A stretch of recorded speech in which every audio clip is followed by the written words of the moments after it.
Good afternoon and welcome to Insect Biology 101. I'd like to begin this course with a few remarks about good insects and bad ones.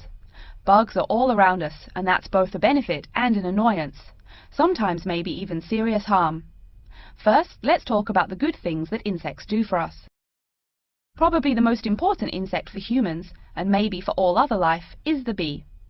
Bees help plants in the process of pollination, and thus are necessary to most flowers and fruit-producing trees. That is, they carry pollen from male flowers to female. If it weren't for bees, we'd have very few food plants and no fruit either. In fact, there would be no we. No less a thinker than Albert Einstein pointed out that, without bees, humanity would be dead within a year or less. We'd starve. It's that simple. That should maybe make us just a little humble. A little less dramatic is the fact that bees also make the honey we eat. Moreover, they produce beeswax, which is useful in candles and is also used as a first-rate furniture polish. Sure, these may not be vital to our lives, but they can serve as reminders of how important bees are. That's a point I keep coming back to in this course. Though, in all fairness, I should point out that butterflies aid in pollination as well as bees. Now, here in Michigan, what's the worst part of summer? Yup, that's right, mosquitoes. But I'm talking about helpful insects, right? So let's look at the dragonfly first. If there were no dragonflies, there would be even more mosquitoes. Dragonflies mainly eat mosquitoes and also a few other insects. Yes, that's right. They don't just fly around, and they also help to eliminate harmful insects. So the next time you see a dragonfly, don't you dare kill it. Now, let's talk a little about those harmful insects. Take the mosquitoes I just mentioned as an example. Not so many years ago, mosquitoes here in America weren't just annoying, some were even deadly. They carried malaria and yellow fever.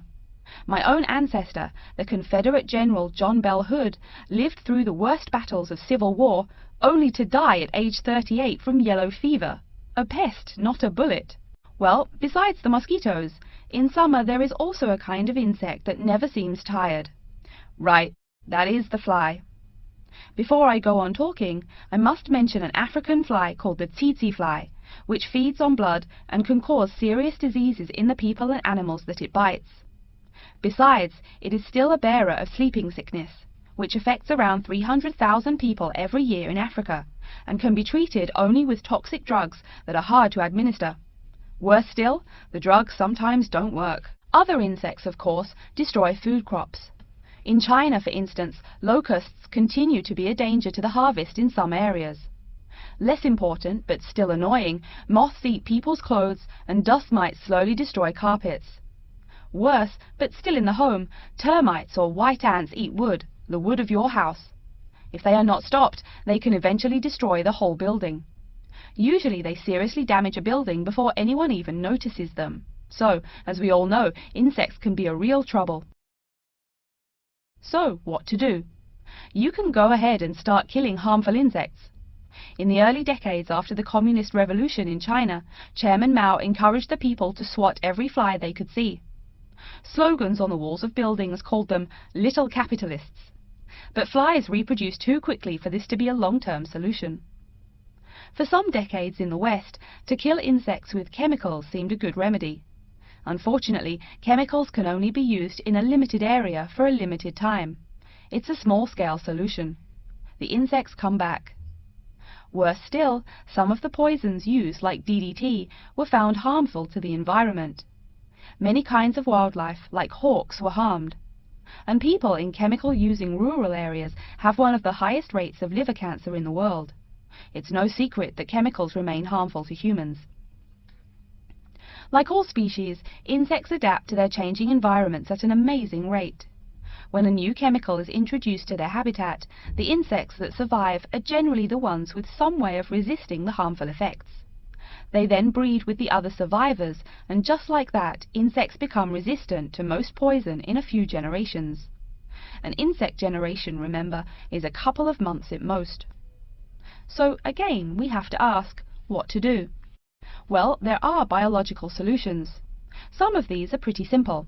One is destroying the insect's habitat. You take away their home or food. Cleaning your kitchen is the best way to prevent roaches. No garbage, no food. Getting rid of marshes and swamps eliminates mosquitoes. Other solutions might include bringing in dragonflies or bats in areas where mosquitoes are many. This is a cheaper alternative to chemicals. Biological methods like this also bring no extra pollution to the environment. But you have to be careful. If you change the environment too much, you might be hurting other forms of life accidentally. One recent method of controlling insect populations involves interrupting their breeding cycle. What does that mean? It means birth control for bugs.